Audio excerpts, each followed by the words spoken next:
Hey, what's up? This Keyblade Oblivion, and let's just get straight into this video. So you know how in my last video about Aqua I mentioned how Aqua no longer has a Keyblade? Well, if that's not dark enough for you, think about this theory. The Keyblade has abandoned Aqua and no longer thinks she's a worthy wielder. I have my evidence to back up this theory also, so you can do one of two things.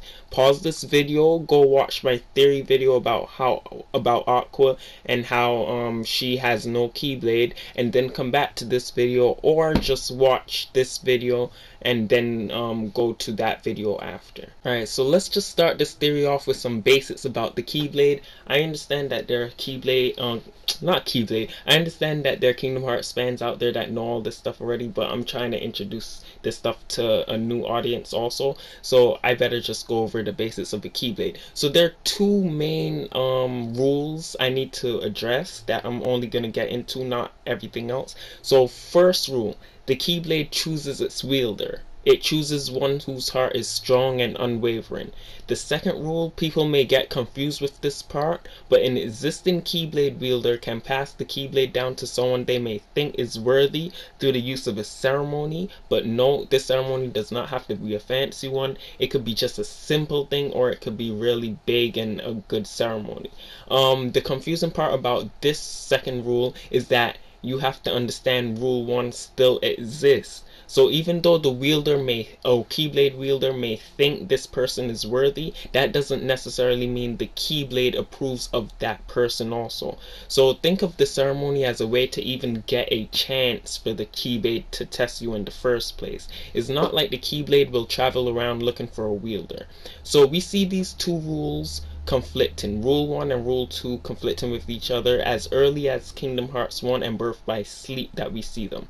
Where Terra performs the ceremony on Riku, Riku gets his chance to be tested because Terra opens him up to the possibility of the Keyblade the Keyblade didn't think Riku's heart was strong enough at the time, so it went to Sora, who was nearby and whose heart was worthy and stuff. So Terra opened him up to the possibility. The Keyblade didn't approve, and then the Keyblade went to someone who wasn't even open to the ceremony. So you get where this is going, kinda. I'll still explain it later on. Not that part, but I'll explain where I'm going with this. So what I'm telling you is that the Keyblade ceremony is completely unnecessary in the actual process of gaining a Keyblade. It all has to do with the strength of your heart, whether you get the Keyblade or not, or basically I should say whether the Keyblade chooses you or not. So what does this have to do with Aqua? Well, if the Keyblade chooses to avoid Riku, but then went back to him after he proved himself worthy, then I want to open you up to the possibility, then why can't a Keyblade choose a wielder because of their strong heart, but if that wielder goes through a traumatic events enough to break the strength of their heart, wouldn't it be justified that the Keyblade no longer wants to be wielded by that person anymore because their heart is now wavering and isn't as strong as it once was? So this aspect of the Keyblade has never been explored in Kingdom Hearts series before.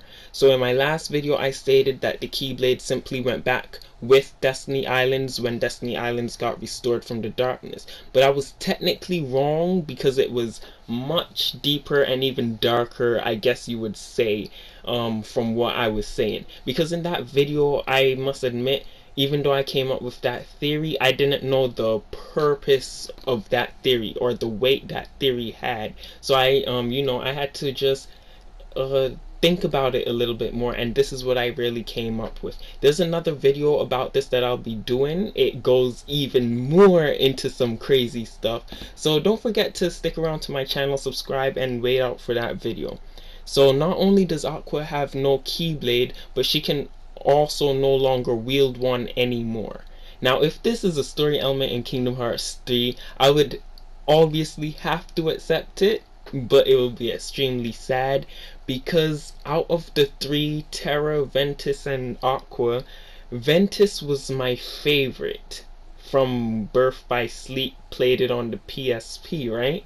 But since 2.8 came out and we got 0.2, which is the story of Aqua, she got more time to, like, they all got even time in Birth by Sleep, but like she got more time to shine, basically, is what I'm saying. So even though they had even time, I just chose who I liked because based off of my preferences. Now Aqua is my favorite character out of those three because I've seen so much and I'm connected to her way more now. And like, oh my gosh, when we get some story elements of, okay, so that's going away from theory. I'll talk about that in the hype video. But anyway, the footage you guys see me playing here is Aqua going through a lot of stuff, and this is what 0.2 did. It showed us her heart is wavering. She doesn't know what to do anymore, and that is a trait the Keyblade does not like, so it completely abandoned her. I know it seems like, oh my gosh, why would the Keyblade do that? But yeah, you gotta admit it. Her fighting her three phantom aquas were a huge story part of her heart wavering and the stuff the phantom aquas said to her. Is this what it means to face your demons?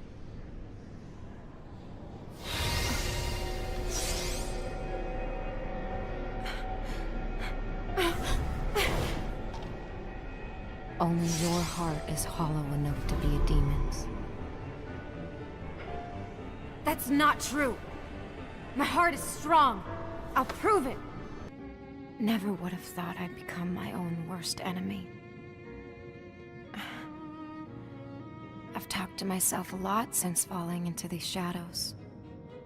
But with the Phantom, it's as though all my doubts have gained a voice of their own. She's the weakness in my heart. I know I'm alone here. Have the uncountable hours in the shadows whittled away the courage I never really had? I'm losing this fight. The darkness has found the cracks in my heart. Is this the last apparition before it takes me over? So there you have it. Her mentioning doubts, voice having a voice of their own. Darkness tried to destroy me. She's the weakness in my heart. Shadows whittled away what courage I never really had. All of these things goes to show you what I was mentioning earlier in my theory about how Aqua's heart is not as strong as it should be, and she's wavering, she has doubts, she doesn't know what to do anymore, and all these things may be traits that leads up to the Keyblade not wanting to have her as its wielder. So this theory has just been about the Keyblade completely abandoning Aqua based on my other video and putting the facts of this video together. Well, not really facts, but theories that I came up with together. I think it's easy to say that all this stuff goes together really perfectly. So again, this is just a theory. I really would love to see if this is true or not, but we could only wait until more news or Kingdom Hearts 3 comes out. But don't forget to leave a comment in the comment section. Tell me what you thought of this theory, if you liked it, if you hated it, if I didn't do something right or mention something right, or if I completely messed up the entire thing, because most likely I did. I don't know. But anyway, leave a like, leave a comment, and don't forget to subscribe. I'll also have a follow-up video following up on this video and my other video. I guess that'll be part 3. This is part 2. I'm not going to label it as such though, but you know, subscribe to my channel if you want to see the rest of these parts. Thanks for watching.